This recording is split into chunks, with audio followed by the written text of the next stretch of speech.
job and stuff. How do you think people are? Well, for the most part, they're handling it okay. I mean, I had a laundry owner call me today and said, hey, here's the thing. Right now, we're not too terribly worried about it. We were in the black in March, so we stayed in the black. As long as we stay in the black just a little bit, we don't have to pay ourselves. That's fine. The business will keep going, and it'll be just fine. And it will, because laundries are generally a recession-proof business to begin with.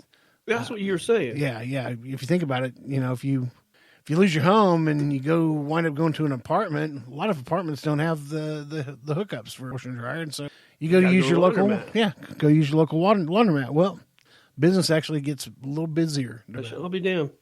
That and healthcare, man. Well, that's true. Good point. Healthcare for sure. Which, hey, you know what? I'm glad you brought that up. That brought something to the forefront of my mind. So I think 2 days ago I went to the ER? Sunday. Yes, Sunday. Was it Sunday or Saturday? Saturday. Yeah, Saturday. Saturday. So I go to the ER. You guys that listen to the show know that I hate day shift at the hospital. I hate them. Yep. But I will give props to the nurses that I had on that visit. DeMarco and Corey were on point while I was there. So I restored a little bit of my faith in day shift. They took really good care. There was kind of a snafu because of all things. I probably one of the questions they ask you is, have you been around anybody that has COVID that you know of? Have you been around anybody that could have been exposed to any? Of course, you're like, COVID? Yeah, I live with a nurse. Yeah, I have been. And that one answer completely changed the course of events that was going to happen for me in that ER, because I had to be put in a negative pressure room. And so I had to wait 2 hours to get treatment for an asthma attack until in a negative pressure room. Now, that wasn't the fault of the nurses at all. No. So I can't ding them on that at all, because once they got me into that room, they jumped on everything, had an RT down there, and bam, I was cleared up. So that wasn't their fault by any means. And if you're not sure what they mean by negative pressure out there, negative pressure means exactly that. The pressure on the inside of the room is less than the pressure on the outside, so none of the air from inside the room is getting blown or tossed about when a door opens up. Yeah. Right. And what that also kind of helps to note as well is, if you've ever seen anybody take a breathing treatment with this, it's a nebulizer, that stuff, becomes airborne, right? And you see anybody that has the COVID virus, if they give them a nebulizer treatment, then apparently it turns that virus into an aerosol, and that's very dangerous. Extremely dangerous. So it's the negative pressure, right? And you want to see some crazy stuff. An RT suiting up to give somebody a breathing treatment that may have been exposed to it. They got all the PPE. Oh, they looking like Marty McFly looked when he landed in that barn after going back to 1955 at the Lone Pine Ranch. They come in suited up. So, yeah, man, you guys, if you're not, say some prayers for the first responders, the medical staff, the food handlers in hospitals, the housekeepers in hospitals, everybody in healthcare, man. They are all dealing with this shit on a daily basis. And, I mean, they all got a streak of bravery in them, because this shit ain't no... Although, it's like I was telling you today, man, I know some people in Southern California through Instagram, and one of them in particular, she posted about she's not believing these numbers that she's seeing, because in Southern California, the hospitals are not crammed full. Well, in Southern California, they all adhered to the shelter-in-place order. And that is what's happening out there. The hospitals aren't just inundated with this virus. So I think, man, I've talked a lot of shit about Southern California over the course of this podcast since we kind of started it on our own. But they have been the shining example of what people need to do, man. Because I haven't seen any data or any graphs. I bet that curve is flattened way out for California. Well, and here's something else that I do not understand. And explain this to me, if you can. S'il vous plaît. How come there's a hospital in Tulsa that's laying over 600 people off? I would like to know that too. in the midst of a pandemic that we have not seen the likes of in a number of generations. You want to know why? If you can answer that, I'd love it. I can easily answer that because they're a for-profit hospital and nobody is doing elective surgeries. Hospital revenue is down about 50%. Oh, I didn't think about that. They are a for-profit hospital. Yes, sir. And they're not doing any elective surgeries. Mm-mm. No boobies or nothing. There we are, back to the new norm.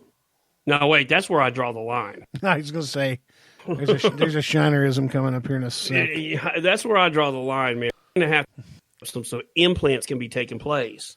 Yes, implants are definitely a needed. It's essential. It's essential. Absolutely essential. Boobies are essential. Bro. Boobies are essential. Get those gummy bear boobies out there. I know. And if y'all want to start eating right, do like we do here at the Tiddy Shiner Show. We're both vegetarians. Suggest you become one as well. You broke into a Coach Jones moment there. Jesus. Well, out of the blue. Hey, look, I'm just ramping up for the Bad Analogy Show coming up. Yeah, we are going to do another Bad Analogy Show. That was a good show, man. I had a fun time doing that. It was. You know, my kiddo asked me today, she's like, Dad, do you talk about as much on the podcast? And I was like, well, generally only when I'm proud of you guys for something. Why? Okay, and then I got a wink. Well, okay. I was expecting like, don't get me on your show. I don't want to be on your show. I don't want you to talk about me on your show unless I come on there and talk about myself. That's what I was expecting for her to say. Just like, okay. No, I think we. I mean, yeah, I'll say. I mean, every time you bring him up is because you have something that you're speaking in reference about how proud you are of something. Yeah, for sure. They're kids, man. You know, you punish in private and you praise in public. That's the way it should be. You know, you said that that you saying that one statement there has made me. I was on the fence about something. But you said that, and that completely solidified my decision about this. I'm not a real transparent person. If you follow me on Instagram, you guys might think that I'm very transparent. I'm really not. I keep a lot of my personal life back for me, and I'll probably always be like that in the vlog and everything that we do. But I just think that people need that. But I have had a piece of me that I have put out pretty publicly on Instagram, and that's my son and his up and down battles with some of the demons he fights. But I will say that I got a message from him today, and he completed detox. So, good. You know, it's like you said, praise him in public. So, yeah, Dizzle, I am proud of you for that, bud. Yep, first steps are everything. First steps are everything, and there's 12 of them. There's 12 of them, and trust me, it's a humbling step to take. But know that we are proud of you for it. Even if you can't hear us, if you don't tune in, maybe you'll feel the vibe, whatever. But know that we're proud of you. He listens to this shit show, but yeah, man, that's you said. You know, punish him in private and praise him in public, and there's that. Man, that goes a long way. That's some of the most solid parenting advice I could probably ever relay to anybody. Actually, if you're a boss at work, you should be following this. Yeah, same concept. Same concept. You know, you don't want to bust anybody's spirit down in front of the rest of the team. If you do it behind closed doors where nobody else can see you or hear you, you know, it's nobody else's business what I've got to say to you, unless I got to say it to everybody, and then I'll pull everybody in. But, you know, other than that, I'd much rather you be hearing lots more good stuff coming out of my mouth, like, hey, good job. Hey, way to stick it out. Way to hang in there. Thanks for going the extra mile. Exactly. And I don't know about you, but I can tell you one thing. One of my favorite things about going the extra mile is probably got to be... Ladies and gentlemen, at this time, I need to announce it's last call at the bar. Oh. Last call, that's right. Last call. Don't have a James Wood tweet of the week for you. Number one, it was kind of lame. Most of Congress is out. There's not a lot going on, which is why we didn't even spend 2 seconds talking about him today. I know everybody's wondering where the check is. All I got to tell you is if you Checks in the mail. if you turned in your 2018 or 2019 taxes, you ain't got nothing to worry about. If you didn't, you might have something to worry about. Well, you were to bring that up, and just like a PSA, I've read, and I guess the IRS is going to put up a webpage instructing you on what to do if you didn't file taxes those 2 years. So, you guys, for what it's worth, check the IRS site if you're wanting that $1,200. Yep, for sure. Anybody who can donate blood and has the time to be able to do it, blood reserves are low. Support that. Strongly support that at the Tiddy Shiner Show.